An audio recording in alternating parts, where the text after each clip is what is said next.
حضرت ابو ہریرہ رضی اللہ تعالیٰ عنہ سے روایت ہے، انہوں نے فرمایا ایک آدمی نبی اکرم صلی اللہ علیہ وسلم کے پاس آیا اور کہنے لگا، اے اللہ کے رسول، کون سے صدقے کا ثواب زیادہ ہے؟ آپ نے فرمایا،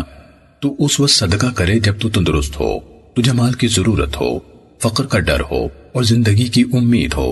اور صدقہ کرنے میں تاخیر نہ کر حتیٰ کہ جب روح حلق تک آ جائے تو پھر تو کہے فلاں کو اتنا دے دو، اب تو تیرا مال دوسروں کا ہو چکا۔ سنن نسائی حدیث نمبر 3641۔ حضرت عبداللہ بن مسعود رضی اللہ تعالیٰ عنہ سے روایت ہے کہ رسول اللہ صلی اللہ علیہ وسلم نے ایک دفعہ فرمایا، تم میں سے کس شخص کو اپنے وارث کا مال اپنے مال سے بڑھ کر پیارا ہے؟ صحابہ نے عرض کیا، اے اللہ کے رسول، ہم میں سے ہر شخص اپنا مال ہی وارث کے مال سے زیادہ پیارا ہے۔ رسول اللہ صلی اللہ علیہ وسلم نے فرمایا، تم میں سے کوئی شخص بھی ایسا نہیں جسے اپنے وارث کا مال اپنے مال سے زیادہ پیارا نہ ہو، کیونکہ تیرا مال تو وہ ہے جو تو نے خرچ کر لیا، اور جو تو چھوڑ گیا وہ تیرے وارث کا مال ہے۔ سنن نسائی حدیث نمبر 3642۔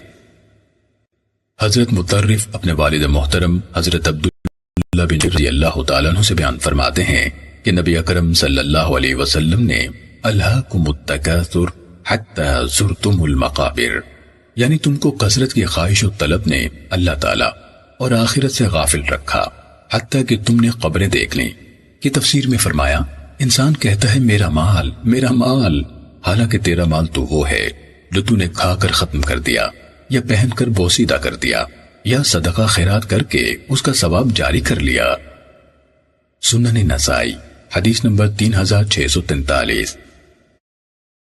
حضرت عبداللہ بن عمر رضی اللہ تعالیٰ عنہ سے روایت ہے کہ نبی اکرم صلی اللہ علیہ وسلم نے فرمایا، کسی مسلمان آدمی کے لیے جائز نہیں کہ اس پر 3 راتیں گزریں مگر اس حال میں کہ اس کی وصیت اس کے پاس لکھی ہونی چاہیے۔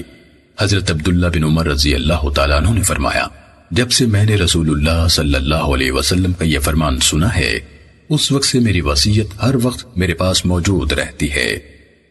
سنن نسائی حدیث نمبر 3648۔